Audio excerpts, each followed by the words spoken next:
नमस्कार,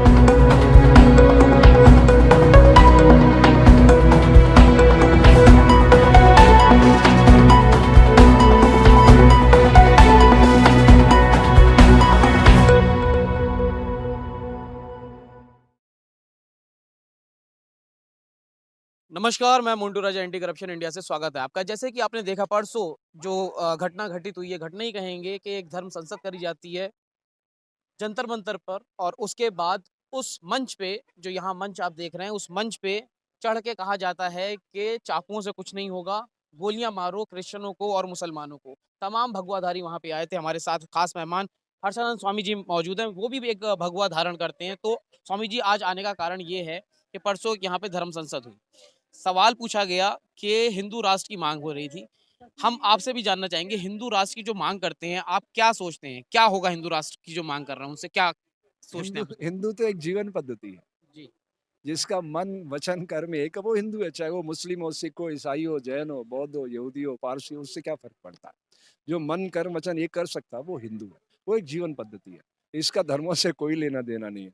और जिनके बारे में आप प्रश्न कर रहे हैं जंतर-मंतर का, वो संत के नाम पे समाज को भ्रमित कर रहे हैं और ये उनको ऊपर से शह है राजनीतिक। क्योंकि वो चाह रहे हैं कि 2019 में जो उन्होंने वादा किया था सबका साथ, सबका विकास, सबका विश्वास, वो तो कहीं उतर नहीं पाए ज़मीन पे। तो अब वो धर्मांधता की चादर ओढ़ करके समाज में वैमनस्य फैला के वोटों का ध्रुवीकरण करने के लिए साजिश रच रहे हैं। संत होता है सत्य का पथिक, साधु होना और साधु दिखना दोनों अलग बात है ना? तो साधुता विकसित करने के लिए हमें सत्य को जानना पड़ता है। असली सत्य ये है भारत का कि भारत की बहुसंख्य आबादी जीवन के बुनियादी हकों के लिए संघर्ष कर रही है। इनके जीवन में आज़ादी की किरणें दस्तक दे, इसके लिए हमें अच्छे सच्चे लोकतांत्रिक मूल्यों में विश्वास रखने वाले बच्चों को अवसर देना पड़ेगा, एमएलए बनाना पड़ेगा, एमपी बनाना पड़ेगा। तो ये लोग जाके जब अच्छे मुख्यमंत्री चुनेंगे, अच्छा प्रधानमंत्री चुनेंगे, तो फिर अपने घोषणा पत्र के हिसाब से ये ज़मीन पे वो सारी चीज़ें ला पाएँगे। अदरवाइज़ ये ऐसे ही चलता रहेगा। ये इन्होंने लोकतंत्र को भीड़ तंत्र में तब्दील कर दिया है और मैं तो कहता हूँ इस भीड़ तंत्र को भी इन्होंने लूट तंत्र में तब्दील कर दिया है। क्योंकि तमाम स्वामी जी देखा गया है कि एक पत्रकार मॉडल करके चलाते हैं, उन्होंने ये जो चल रहा था तमाम चीज़ें वो दिखाई और उसके बाद पुलिस ने उन्हीं पे कार्रवाई कर दी। इवन मेरे साथ भी एक सवाल ये पूछा था कि इससे फ़ायदा क्या होगा हिंदुओं को, हिंदू राष्ट्र की बात कर रहे हैं। तो भी उनका मेन मुद्दा था कि मुसलमान देश के अंदर नहीं रहेगा।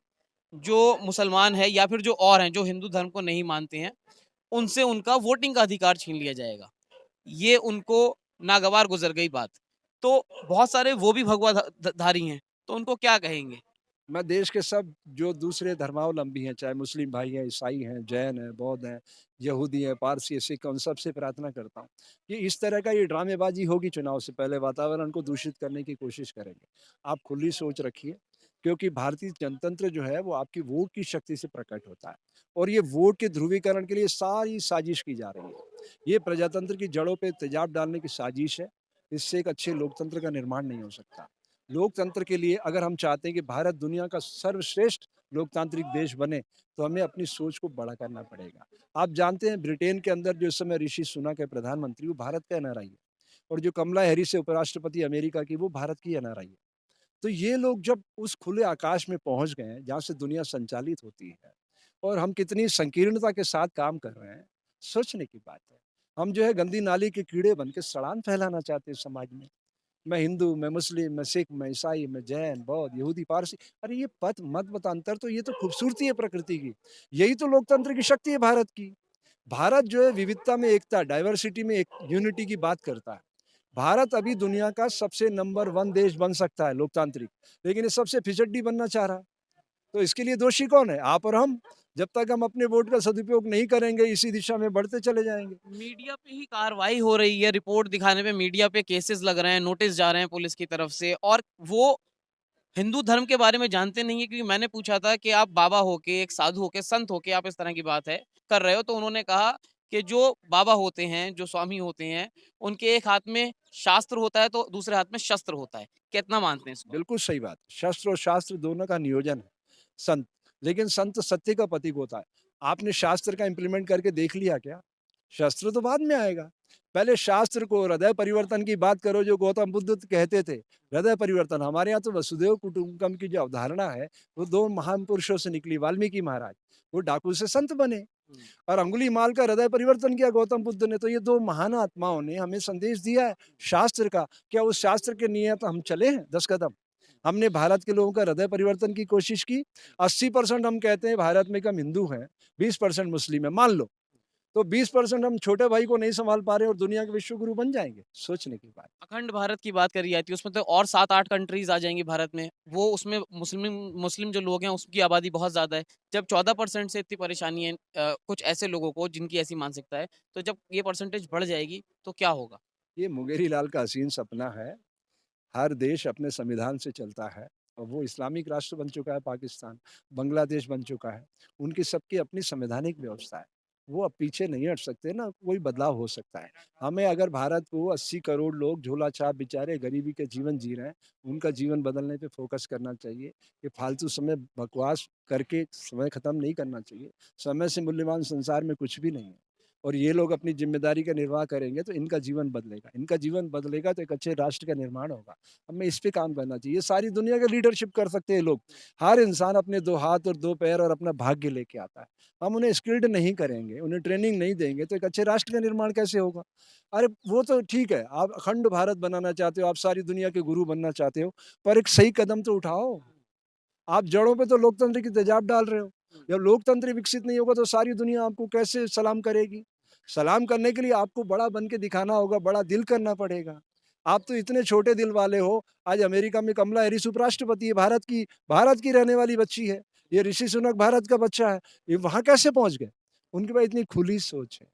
तो इसी खुली सोच के तहत अगर हम चाहते हैं कि भारत को दुनिया का लोकतांत्रिक देश बनाना है, तो हमें खुली सोच रखना पड़ेगी। इंटेलेक्चुअल्स को बुलाना पड़ेगा, उनके साथ विचार साझा करना पड़ेंगे, अपनी गलतियों को सुधारना पड़ेगा, तो एक अच्छे समाज का निर्माण अंत में होगा। स्वामी जी एक चाहेंगे आप मैसेज दें उन तमाम भगवाधारियों को कहेंगे कि जो भगवा की आड़ में एक तरह से क्राइम कर रहे हैं, एक तरह से सांप्रदायिक माहौल है वो खराब कर रहे हैं। क्या उनको मैसेज आप देना चाहेंगे, जो तमाम समाज के अंदर उग्र हो रहे हैं? इस दुनिया का सबसे बड़ा क्राइम है माँ के गर्भ से अछूत पैदा कर देना। आज मैं जंतर मंतर पे इसलिए आया हूँ कि विश्व के सबसे बड़े संगठन आरएसएस के मुखिया मोहन भागवत जी ने कहा है कि ये पंडितों की देन है। कोई मानव-मानव में भेद नहीं होता, ऊँच-नीच कुछ भी नहीं है। मैं 45 साल से इस अभियान को चला रहा हूँ जिसका नाम है वार फॉर प्योर, शुद्ध के लिए युद्ध। आज इसका मैं नाम बदलता हूँ शुद्ध के लिए बुद्ध। ये क्या है ध्यान से सुनिए। भारतीय समाज में मौजूद वर्ण व्यवस्था मानव शरीर के भीतर है। शूद्र, सफाई कामगार। ये मल-मूत्र, पसीना कब बाहर फेंकता है मानव शरीर से? वैश्य, जो हम आहार ग्रहण करते हैं मुख से, जो हम प्राण ग्रहण करते हैं, जो हम विचार ग्रहण करते हैं, उसको मिलाता है डेबिट क्रेडिट को बैलेंस करता है और ऊर्जा बना देता है। क्षत्रिय बिना रुके थके निर्बाध गति से इस शरीर रूपी देवालय की रक्षा करता है, हृदय। और ये ज्ञानेंद्रिय ब्राह्मण है। ये इसको उपयोग करती है बेहतर तरीके से इसका नियोजन करके, इसको सैटेलाइट प्रोवाइडर की तरह यूनिवर्सल पावर से जोड़ के रखती है ना? आत्मा परमात्मा को एक करती है, जिसे मैं ब्राह्मण कहता हूँ। और मैं भागवत जी से प्रार्थना करता हूँ कि आपने जो घोषणा की है, मैं इसको वैज्ञानिक तरीके से सिद्ध करने के लिए आपसे अवसर माँग रहा हूँ। दुनिया का टॉप रिसर्च स्कॉलर को बुलाइए, मैं सिद्ध कर दूँगा, शूद्र, वैश्य, क्षत्रिय, ब्राह्मण मानव शरीर के भीतर कैसे काम करते हैं। मैं आपके सामने एक प्रश्न छोड़ के जा रहा हूँ। इस दुनिया का कोई ऋषि, मुनि, पीर, फ़कीर, ओलिया, वैज्ञानिक ऐसा नहीं, जो किसी भी ज्ञान के बल पर श्वास लेते हुए एक स्वर का उद्घोष कर सके। प्रकृति की दिव्य भाषा मौन है। ये जो पेड़ है 90 डिग्री पे खड़ा है।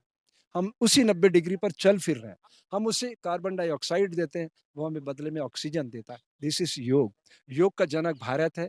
इस योगेश्वर भारत की उस ऊर्जा को अगर हम दुनिया तक फैला सकें, यकीनन सारी दुनिया भारत के चरणों में आके बैठेगी, एक नया भारत बनेगा। एक ऐसा खूबसूरत लोकतांत्रिक देश जो दुनिया में अमन, चैन, सुख, शांति का वातावरण बनाएगा और इस धरती पर आने वाला हर नवजात शिशु विवेकानंद से उच्च कोटि का बनकर सारी प्रकृति की बगिया को गुलजार करेगा, जहाँ इंसान ही नहीं, पशु-पक्षी भी उसके सहयोगी बनकर इस प्रकृति में अपनी ऊर्जा का स्पंदन करते हुए हर जीव को उसकी ऊर्जा के साथ आगे बढ़ने का अवसर भगवा देंगे। पहन के समाज के अंदर क्राइम बढ़ा रहे हैं, उनको एक प्लीज़ एक मैसेज ज़रूर दीजिए ताकि उन्हें पता चले कि फ़र्क क्या होता है।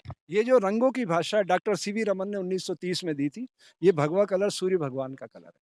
जन्म और मृत्यु के समय ये आता है और ये कहता है कि बच्चों, कुछ समय हमें प्रकृति की बगिया में मिला। मान लो हम 100 साल जिए, तो 365 दिन 1 साल में होते, 100 साल में साढ़े 36,000 दिन। आधे दिन तो खाना-पीना, सोना, भोगना में चले जाते हैं, बचे 18,250। इसके 3 पार्ट कर दो, एक बचपना, एक बुढ़ापा और एक जवानी। 6,250 दिन का ये जीवन है। इसमें तेरी मेरी में हम लगे पड़े हैं। अरे हम प्रकृति की बगिया को गुलजार करें, बच्चों पे फ़ोकस करें, उन्हें शरीर, प्राण, विचार के मध्य संतुलन बनाना सिखाएँ। हर बच्चा विवेकानंद बनेगा। समय के पहिए को पीछे घुमाने की सामर्थ्य किसी में नहीं है। हाँ, हम आज सीख सकते हैं कि जो गलती हमने की उनको दोहराए नहीं, सुधारें। सुधारना मानवता है, दोहराना पशुता है। ये जो संत के नाम पे जो फैला रहे हैं समाज के अंदर, ये भ्रमजाल, ये वोटों का ध्रुवीकरण है और कुछ भी नहीं है। और इनके सरपरस्त जो लोग हैं वो राजनीतिक हैं और उनको वोट चाहिए जनता का भ्रम जाल फैला करके। मैं सबसे प्रार्थना करता हूँ, इनके भ्रम जाल में मत फँसो। आप अपने अच्छे, सच्चे लोकतांत्रिक मूल्यों में विश्वास रखने वाले एमएलए, एमपी चुनो, उन्हें मुख्यमंत्री, प्रधानमंत्री चुनने दो। तब एक देश में सच्चा लोकतंत्र आएगा और भारत दुनिया का सबसे खूबसूरत लोकतांत्रिक देश नंबर 1 बनेगा। और जिस कल्पना को लेके आप चल रहे हैं, वो दुनिया का सबसे फिसड्डी देश बन जाएगा। बांग्लादेश और पाकिस्तान के भी पीछे जाके खड़े हो जाओगे हंगरी इंडेक्स में, जो काम आप कर रहे हो। इससे एक अच्छे राष्ट्र का निर्माण नहीं होगा। मैं भावी पीढ़ियों को लेकर के चिंतित हूँ।